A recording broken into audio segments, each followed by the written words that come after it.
Hello students, we are continuing the topic potential. Potential में last time में अभी हम लोगों ने बहुत सारे इंपॉर्टेंट पॉइंट्स बताए थे और उसमें लास्ट वाला जो पॉइंट था आज उसको भी हम डिस्कस कर ले रहे हैं that if you are having two charge conductors and these are two concentric spherical conductors, ये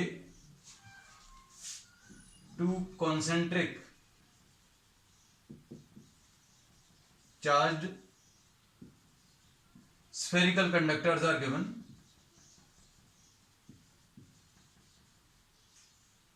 तो इसमें अभी हमने क्या बताया था, पोटेंशियल ऑफ द इनर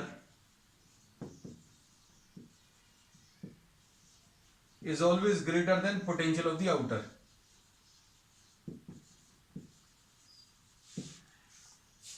और सपोज इसको अब इस पॉइंट को प्रूव करने के लिए हम लोग क्या कर रहे हैं, इनर स्फीयर के ऊपर जो चार्ज है, उसको स्मॉल क्यू ले लिया और आउटर स्फीयर के ऊपर जो चार्ज है, ये स्फेरिकल शेल है, थिन स्फेरिकल शेल, बहुत पतले, मतलब इनकी थिकनेस नहीं है या थिकनेस नेग्लिजिबल है. इसकी रेडियस ए है, इसकी रेडियस बी है. Radius of the inner sphere is A and radius of the outer sphere is B. हमने लास्ट पॉइंट जो लिखवाया था इसमें वो क्या था कि V potential of the inner and potential of the outer अगर आपको निकालना है, potential of the inner V A minus V B, ये अंदर वाले के चार्ज के ऊपर डिपेंड करता है, बाहर वाले के चार्ज के ऊपर डिपेंड ही नहीं करता. मतलब V A minus V B is equal to Q upon 4 pi epsilon 0 1 upon A minus 1 upon B, ऐसा कुछ आएगा. अब देखना अच्छे से, अब इसका प्रूफ जो है अब हम आपको बताएंगे. Will be drawing small diagrams, छोटी छोटी डायग्राम्स बनाकर अभी हम क्लियर करेंगे इस पॉइंट को. क्या है प्रॉब्लम 1 नोट कर लेना, that you are given two charge spherical conductors, concentric conductors, and potential of the inner and potential of the outer का डिफरेंस निकालना, और ये V A minus V B की वैल्यू आउटर वाले के चार्ज के ऊपर डिपेंड नहीं करेगा. ठीक है, ये अभी हमने फॉर्मूला लिख दिया, ये अभी हम प्रूफ करके बताएंगे. अब इसमें सुनना अच्छे से.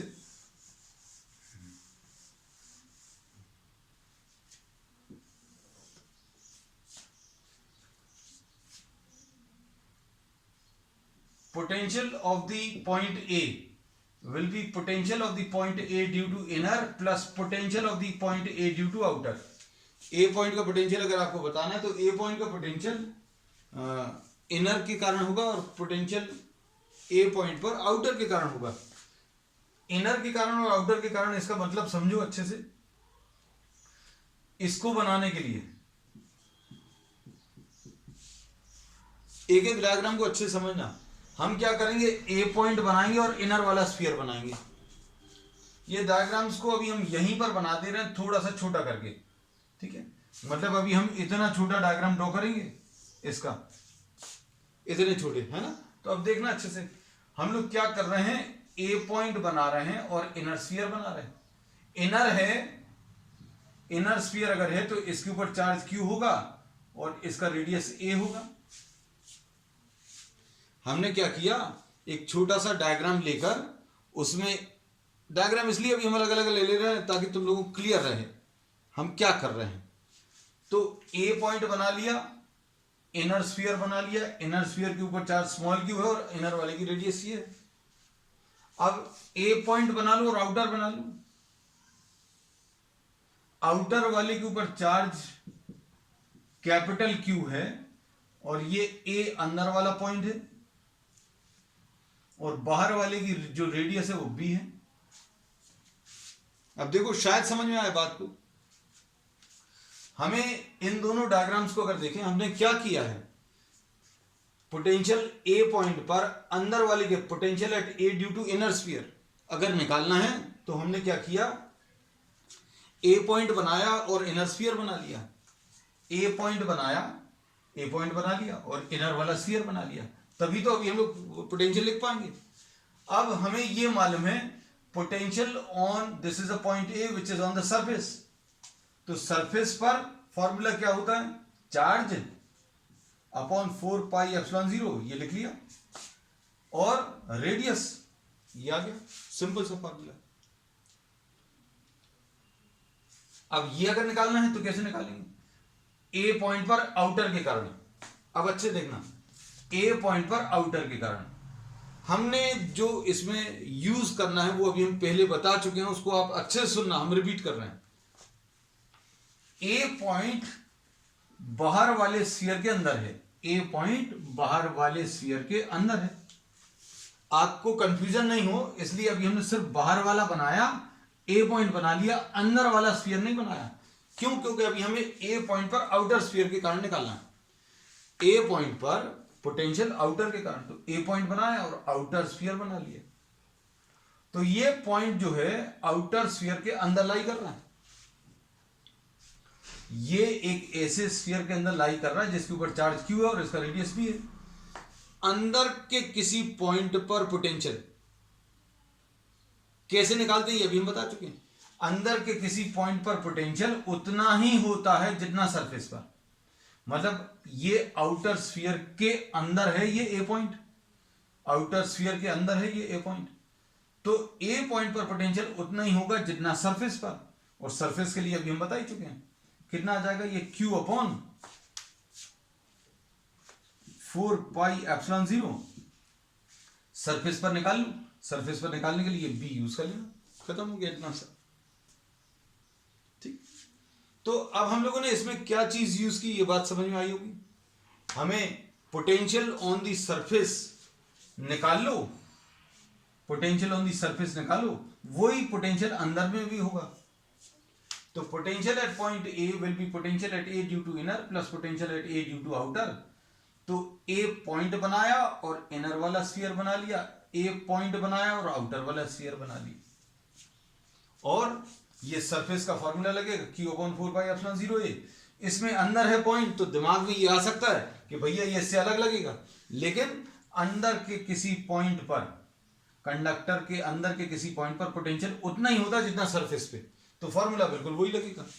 लेकिन चार्ज चेंज हो गया, चार्ज कैपिटल Q है और इसके सरफेस के लिए रेडियस भी है, तो ये आ गया। अब अगला, अंदर वाले पॉइंट का पोटेंशियल पता चल गया, अब बाहर वाले पॉइंट का पोटेंशियल कैसे पता चलेगा, देखो VB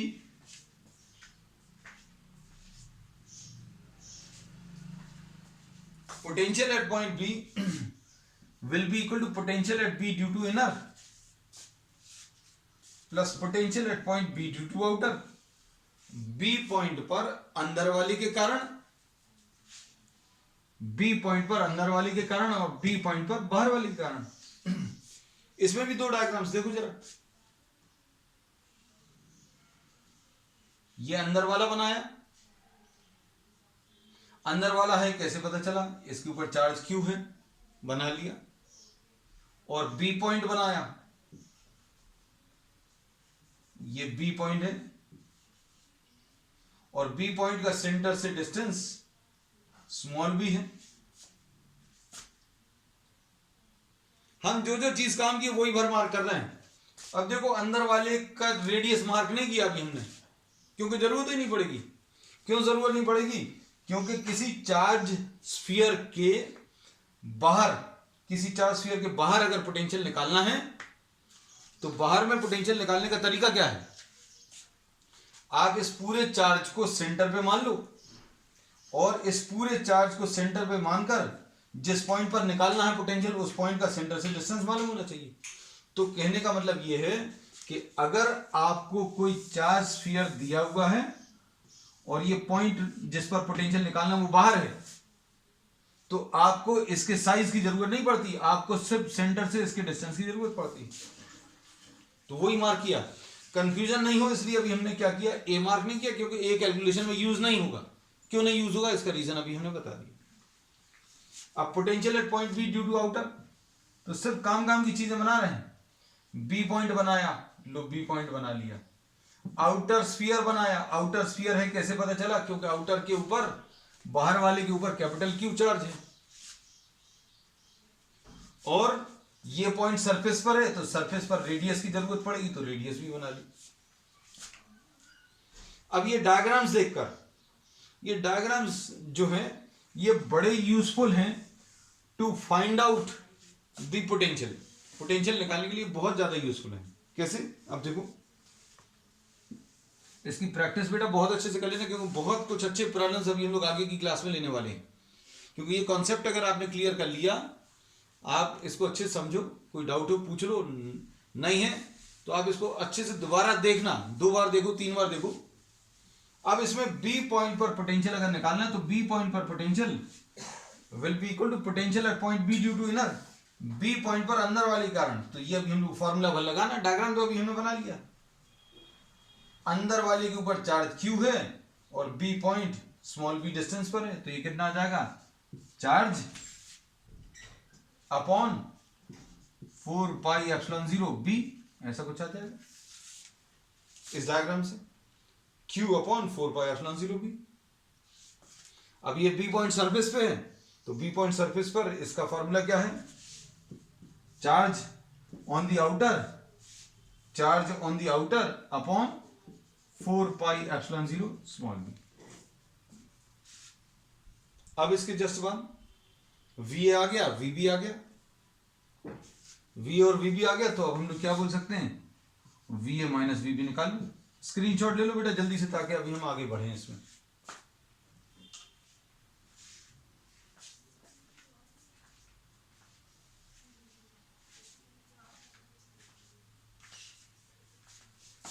चीजों को बहुत अच्छे से समझना, क्योंकि अभी हम इसमें बहुत अच्छे लेवल के क्वेश्चंस आपको कराने वाले हैं। रफ करें।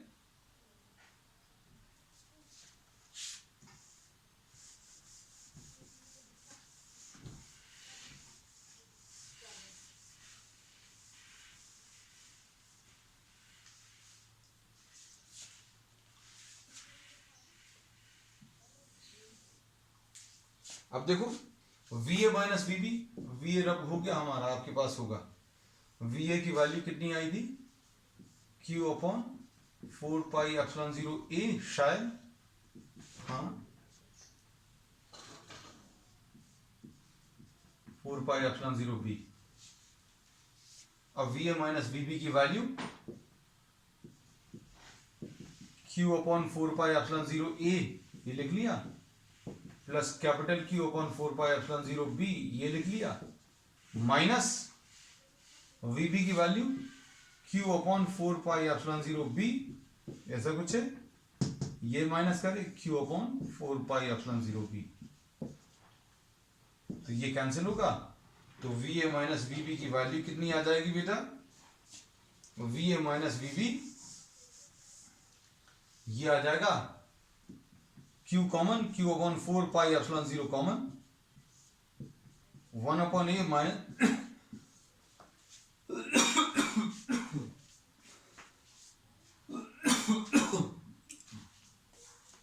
ये अभी हमने बताया। तो अभी हमने इसमें क्या बताया कि potential of the inner minus potential of the outer. Inner minus outer क्यों है? क्योंकि A पॉइंट अंदर वाले पर है, B पॉइंट बाहर वाले पर है। Potential of the inner minus potential of the outer, this is Q upon 4 pi epsilon 0। अब इसको अगर आप थोड़ा सा सिंप्लीफाई करके लिखें तो ये क्या आएगा? तो बच्चों अच्छे से समझना ये बात जो अभी हम कह रहे हैं, B और A में से कौन सा बड़ा छोटा है देखकर पता चल रहा है। B बड़ा है, A छोटा है, तो मतलब ये तो हमेशा पॉजिटिव आने वाला है। और ये जो चार्ज आपने दिए हैं ये पॉजिटिव हैं, ये पॉजिटिव है, तो मतलब कुल मिलाकर क्या बोलेंगे? VA minus VB, VA minus VB कैसा आएगा बच्चों? VA माइनस VB पॉजिटिव आएगा।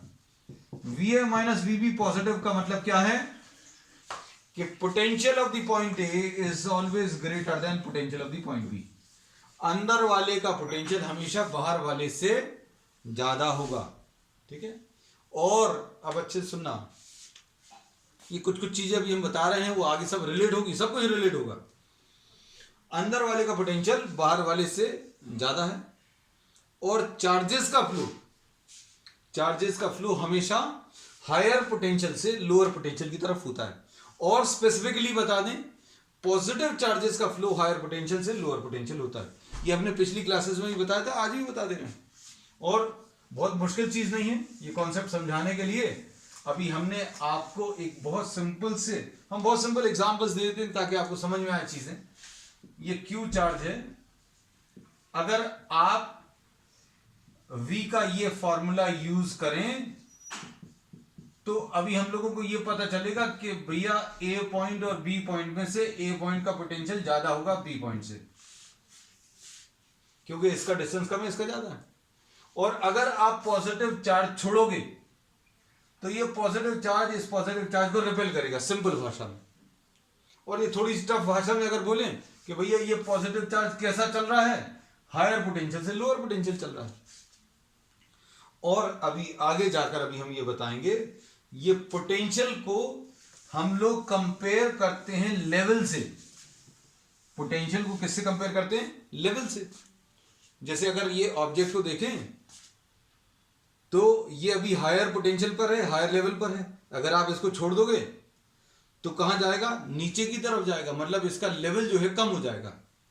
तो लेवल को अगर आप पोटेंशियल से कंपेयर करो और इस पेन को चार्ज से, याद रखना एक सिंपल सा एग्जांपल कि इस पेन को आपने चार्ज से कंपेयर किया और लेवल को किससे? पोटेंशियल से। So this has a tendency to flow from higher level to lower level, मतलब charge has a tendency to flow from, positive charge has a tendency to flow from higher potential to lower potential. ठीक है, इसमें एक और example देते हैं, अभी हम लोग आगे बहुत इस्तेमाल करेंगे। पानी के दो टैंक्स अगर आप ले लें और पानी को आप किससे कंपेयर करें? चार्ज से। पानी के लेवल को पोटेंशियल से कंपेयर कर लो और अमाउंट ऑफ वाटर जो है उसको चार्ज से कंपेयर कर लो। तो अब जब आप इसमें फ्लो अलाउ करेंगे, दोनों को कनेक्ट करके, दोनों टंकियों को कनेक्ट कर दें, दोनों टैंक्स को अगर आपने कंपेयर कनेक्ट कर दिया तो क्या होगा? Flow of liquid will take place from higher potential to lower potential, higher level से लोअर लेवल पर जाएगा। तो ये भी एक एग्जांपल है जिससे भी आप याद रख सकते हैं कि positive charges have a tendency to flow from higher potential to lower potential, ये याद रखना। ठीक, तो ऑब्वियसली इलेक्ट्रॉन्स कैसे फ्लो करेंगे? इलेक्ट्रॉन्स लोअर पोटेंशियल से हायर पोटेंशियल पर फ्लो करेंगे। ठीक, चलिए अब इसमें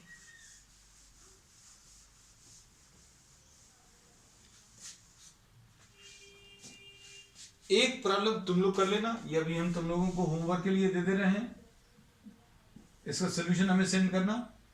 क्या इसमें अंदर वाले के ऊपर प्लस कैपिटल क्यू चार्ज है और बाहर वाले के ऊपर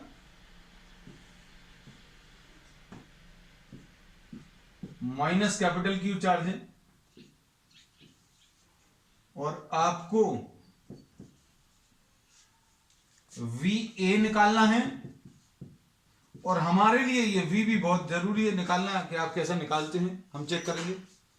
और फिर इसके बाद वी ए माइनस वी भी निकालना। ठीक है, तो this is left as an exercise to you all.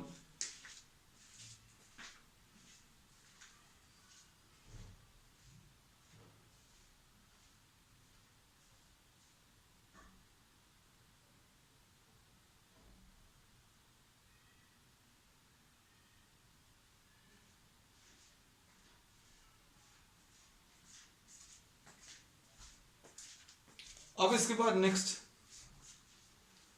कुछ अभी हम लोग ये प्रॉब्लम्स ऐसे डिस्कस कर रहे हैं जिसमें कॉन्सेप्ट्स बहुत क्लियर होंगे और बहुत सारे अच्छे क्वेश्चंस अभी हम लोग आगे करने वाले हैं। ठीक है, अब इसमें नेक्स्ट प्रॉब्लम है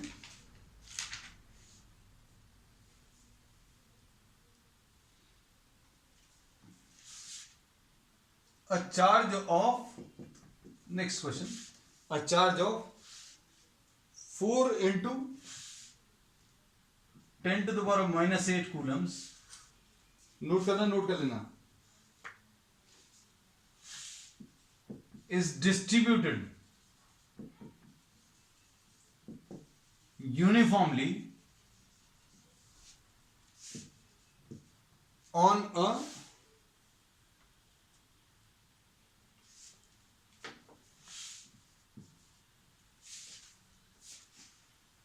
the surface of a sphere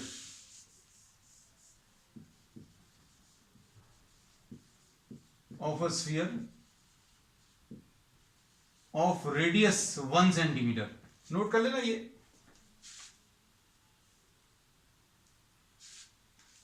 Now this sphere is covered by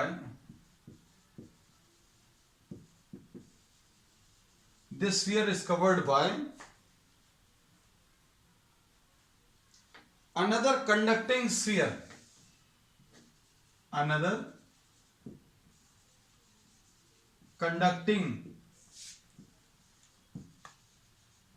of radius 5 centimeter. Question को समझना अच्छे से. आपको इलेक्ट्रिक फील्ड निकालनी है at r equal to 2 centimeter from the center. Electric field at r equal to 2 निकालना है.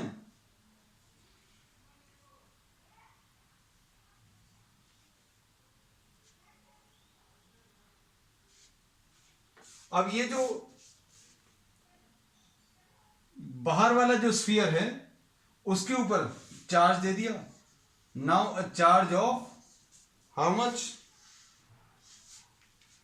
6 into 10 to the power of -8 coulombs is placed on the outer sphere.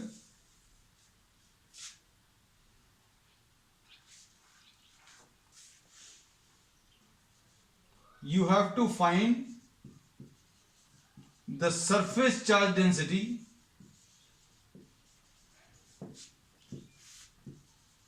on the outer. Question note कर लेना.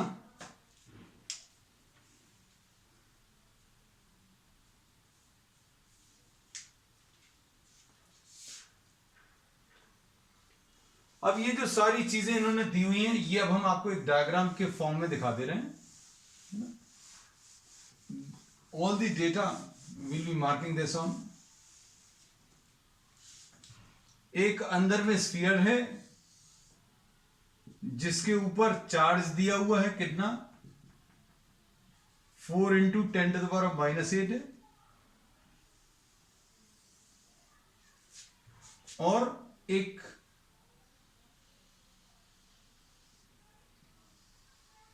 होलो sphere जो है इसके चारों तरफ रखा हुआ है. इसकी बात अभी अपन लोग बाद में करेंगे.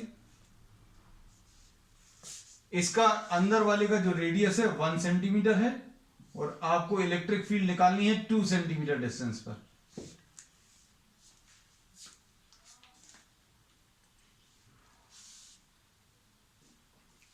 अब अच्छे से समझना. जिस पॉइंट पर भी इलेक्ट्रिक फील्ड निकालनी है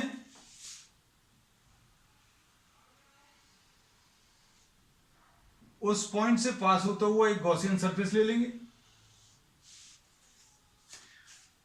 वी आर टेकिंग अ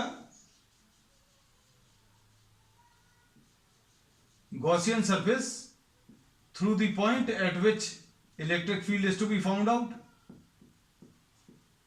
पूरा नहीं बना रहे बेटा अभी हमें, नहीं तो कल तक यही बनाते रहेंगे. अब इसमें अगर आपको इस पॉइंट पर इलेक्ट्रिक फील्ड बतानी है तो यहां पर एक छोटा सा एरिया ले लो. ds का ये डायरेक्शन आएगा और चूंकि अंदर पॉजिटिव चार्ज है इसलिए इलेक्ट्रिक फील्ड का भी direction away from the positive ऐसा कुछ आएगा. तो अभी हम लोग क्या बोलेंगे इसमें flux will be equal to what E into ds into cos theta. और ये क्या आ जाएगा E into ds into cos zero. Cos zero क्यों? क्योंकि स्फेरिकल सरफेस के लिए सभी पॉइंट्स पर angle between E and ds zero आता है. तो ये कितना आ जाएगा E इंटीग्रेशन ऑफ ds. अब ई इंटीग्रेशन ऑफ ds मतलब e इंटू 4πr²। अब ये जो लाल वाला गॉसियन सरफेस है उसके लिए रेडियस की वैल्यू कितनी है? रेडियस है 2/100, ऐसा कुछ आएगा।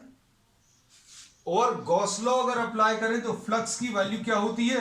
अंदर का net charge divided by epsilon 0। Flux तो आपने निकाल लिया, कितना है? E इंटू 4π इंटू 2/100 का होल स्क्वायर, ऐसा कुछ है। अंदर का नेट चार्ज कितना है? अंदर का नेट चार्ज है 4 इंटू 10⁻⁻8 डिवाइडेड बाय क्या? एप्सिलॉन 0। वैल्यूज रखना, इसको सिंप्लीफाई कर लेना और ये सॉल्व करने पर, अच्छा ये तो बहुत आसान है। E की वैल्यू 4 इंटू 10⁻⁻8 अपॉन 4π एप्सिलॉन 0 2/100 का होल स्क्वायर। अब ये 2 का स्क्वायर यानी 4 और 4 कट जाएगा, 1/4π एप्सिलॉन 0 9 आ जाएगा। 9 इंटू 10⁻⁹, 9 इंटू 10⁻⁹ आएगा और ये 10⁻⁸ तो आएगा ही, और क्या? 100 का होल स्क्वायर आएगा। बस आ गया। देखो इलेक्ट्रिक फील्ड की वैल्यू कितनी आ जाएगी? 9 इंटू 10⁵। तो इलेक्ट्रिक फील्ड की वैल्यू जो आई है 9 इंटू 10⁵। अब इसमें अच्छे से समझना, जो इन्होंने क्वेश्चन पूछा, जो मेन अभी हमें आपको डिस्कस करना है कि अब इन्होंने क्या किया है, ये अब हम रब कर दे रहे हैं बेटा। इन्होंने अब बाहर वाले के ऊपर एक चार्ज दे दिया। बाहर वाले के ऊपर कितना चार्ज दिया है बता दिया। तो ये जो चार्ज इन्होंने बाहर वाले के ऊपर दिया है वो सीधा सीधा सरफेस पर नहीं चला जाएगा। 6 इंटू 10⁻⁸। बात को अच्छे से समझना, क्योंकि यही है मेन कॉन्सेप्ट जो अभी हमें इसमें डिस्कस करना है। इसमें अभी हमने ये कहा है कि ये जो बाहर वाला स्फीयर है इसके अंदर के किसी पॉइंट पर, चूंकि ये मेटालिक कंडक्टर है तो इसके किसी भी पॉइंट पर, जैसे सपोज फॉर एग्जांपल अभी हमने इसको पॉइंट बी मार्क कर दिया, इसको suppose we are marking this as point B. हमने बाहर वाले स्फीयर के ऊपर जो चार्ज दिया है वो कितना देना है? 6 इंटू 10⁻⁸। ये अभी हमने बोला ये कैसा डिस्ट्रीब्यूट होगा वो समझने की जरूरत है। अब इसमें समझने वाला क्या है? कोई भी ये बोलेगा भैया 4 इंटू 10⁻⁸ दिया, कहने लगे इसके ऊपर इतना आ जाएगा सीधा सीधा। लेकिन अब इसमें क्या है, कुछ और चीजें भी सेटिस्फाई होनी चाहिए। कुछ और चीजें कैसी कि इस बी पॉइंट पर जो कि बाहर वाले के अंदर है, electric field at point B 0 होना चाहिए। क्यों होना चाहिए? Because B is lying inside a conductor. B point कहां पर लाई कर रहा है? कंडक्टर के अंदर लाई कर रहा है, तो यहां पर इलेक्ट्रिक फील्ड 0 होनी चाहिए। अब इलेक्ट्रिक फील्ड अगर 0 होनी चाहिए तो हम लोग ये कहते हैं इलेक्ट्रिक फील्ड निकालने का तरीका गॉस लॉ से ही पता चलता है। कैसे? कि भैया φe will be equal to अंदर का net charge divided by epsilon 0, ऐसा कुछ होता है। ध्यान से सुनना बेटा। तो अगर आपको इस पॉइंट पर, इस बी पॉइंट पर अगर आपको इलेक्ट्रिक फील्ड बतानी है, बी पॉइंट पर अगर आपको इलेक्ट्रिक फील्ड बतानी है तो आपको क्या करना पड़ेगा? बी पॉइंट से पास होता हुआ एक गॉसियन सरफेस लेंगे। अब हमें पहले से मालूम है कि बी पॉइंट पर इलेक्ट्रिक फील्ड कितनी है? बी पॉइंट पर इलेक्ट्रिक फील्ड 0 है। क्यों 0 है? क्योंकि ये बी पॉइंट जो है सरफेस के अंदर लाई कर रहा है। बी पॉइंट जो है सरफेस के अंदर लाई कर रहा है, तो बी पॉइंट पर इलेक्ट्रिक फील्ड 0 आने वाली है। और बी पॉइंट पर इलेक्ट्रिक फील्ड निकालने के लिए गॉस लॉ का अगर इस्तेमाल करें तो ये कितना होता है? E into D S into cos theta या E डॉट डी एस। हमने बोला अगर इलेक्ट्रिक फील्ड 0 है फॉर पॉइंट बी ये पॉइंट बी जो है, बाहर वाला जो होलोस्फीयर है, बाहर वाला जो होलोस्फीयर है, ये थोड़ा सा मोटा बना दे रहे हैं समझने के लिए। ये बी पॉइंट इसके अंदर है, और चूंकि ये कंडक्टिंग मटेरियल का है तो अंदर इलेक्ट्रिक फील्ड जो है जीरो होगी। तो हमने क्या किया, बी पॉइंट पर इलेक्ट्रिक फील्ड निकालने के लिए यहां से पास होता हुआ एक गॉसियन सरफेस ले लिया। अब इलेक्ट्रिक फील्ड अगर जीरो है तो मतलब क्या बोलेंगे, zero is equal to net charge divided by epsilon zero. मतलब इस गॉसियन सरफेस के अंदर नेट चार्ज जीरो आना चाहिए। इस गॉसियन सरफेस के अंदर नेट चार्ज जीरो आना चाहिए। मतलब अभी हम लोग ये बोलेंगे, ये जो लाल वाला सरफेस अभी हमने बनाया है, या ये जो डॉटेड बनाया, इसके अंदर का नेट चार्ज जीरो आना चाहिए। इधर पर 4 इंटू 10⁻⁻8 है, ध्यान से सुनना। अगर इधर पर 4 इंटू 10⁻⁻8 है तो इसके अंदर नेट चार्ज जीरो बनाने के लिए अंदर वाले सरफेस पर नेगेटिव चार्ज आ जाएगा। और कितनी वैल्यू का आएगा, इतनी वैल्यू का आएगा कि ये टोटल चार्ज जीरो आ जाए। अब टोटल चार्ज अगर जीरो बनाना है, ये 4 है, तो यहां पर ये -4 इंटू 10⁻⁻8 आ जाएगा। समझ में आया अभी हमने क्या बोला? हमने ये बोला कि ये बी पॉइंट जो है बाहर वाले स्फीयर के अंदर लाई कर रहा है। बाहर वाला स्फीयर जो है थोड़ा सा थिक बनाया हमने समझाने के लिए, और ये पॉइंट बी इसके अंदर है, और चूंकि ये कंडक्टर है तो यहां पर इलेक्ट्रिक फील्ड जीरो होगी। और इलेक्ट्रिक फील्ड अगर जीरो है तो इस गॉसियन सरफेस के अंदर का नेट चार्ज जीरो होना चाहिए। अब नेट चार्ज जीरो बनाने के लिए क्या बोला, इस लाल वाले के अंदर, इस रेड सरफेस के अंदर नेट चार्ज जीरो करने के लिए अभी हम लोग क्या बोलेंगे, इसके ऊपर +4 है तो इधर पर और कहीं तो चार्ज आ नहीं सकता। तो अब हम लोग क्या बोलेंगे, अंदर वाले सरफेस पर चार्ज कितना आ जाएगा, -4 आ जाएगा। लेकिन फिर क्वेश्चन की बात करें तो क्वेश्चन में तो इनने बोला कि भैया हमने इसको कितना दिया, 6 इंटू 10⁻⁻8 दिया, और अंदर वाले के ऊपर -4 आ गया। अंदर वाले के ऊपर -4 आया और बाहर वाले के ऊपर 6 बनाना है, तो अब हम लोगों को बाहर वाले के ऊपर कितना करना पड़ेगा, 10 इंटू 10⁻⁻8। तो कुल मिलाकर जो डायग्राम आया, वो डायग्राम कैसा आया वो अभी हम आपको फिर से बना दे रहे हैं। ये देखना अच्छे से।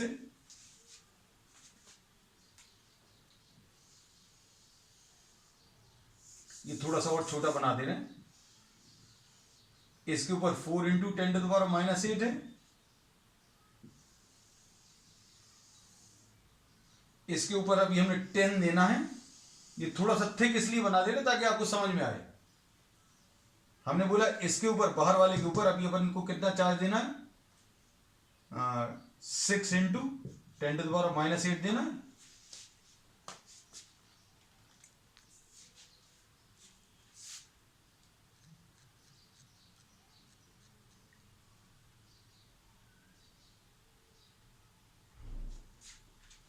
तो अंदर वाले पॉइंट पर इलेक्ट्रिक फील्ड जीरो है। इलेक्ट्रिक फील्ड अगर जीरो है मतलब इस पॉइंट से पास होता हुआ जो भी गॉसियन सरफेस होगा उसके अंदर का नेट चार्ज जीरो आएगा। नेट चार्ज जीरो बनाने के लिए 4 है तो इसके इनर सरफेस पर -4 इंटू 10⁻⁻8 आ जाएगा। और ये +4 है, अंदर में -4 आ गया, लेकिन बाहर वाले के ऊपर, इसके ऊपर टोटल चार्ज जो है अपन ने जो दिया है वो कितना दिया है, +6 दिया है। तो +6 बनाने के लिए आउटर सरफेस पर +10 इंटू 10⁻⁻8 आ जाएगा। अब दोनों को मिलाकर देखो, कौन से दोनों को, +10 इंटू 10⁻⁻8 और -4 इंटू 10⁻⁻8, दोनों को अगर मिलाएंगे तो दोनों को मिलाकर कितना आ जाएगा, 6 इंटू 10⁻�8। ठीक है, अब इसी को आप सॉल्व कर लेना, फिर से कैलकुलेशंस खुद कर लेना। So the outer surface will be having a total induce charge of +10 into 10⁻⁻8। अंदर सरफेस पर -4 आएगा, दोनों को मिलाकर 6 आना चाहिए, जो कि अभी हम लोग दिया हुआ है। ठीक, दैट्स ऑल फॉर टुडे।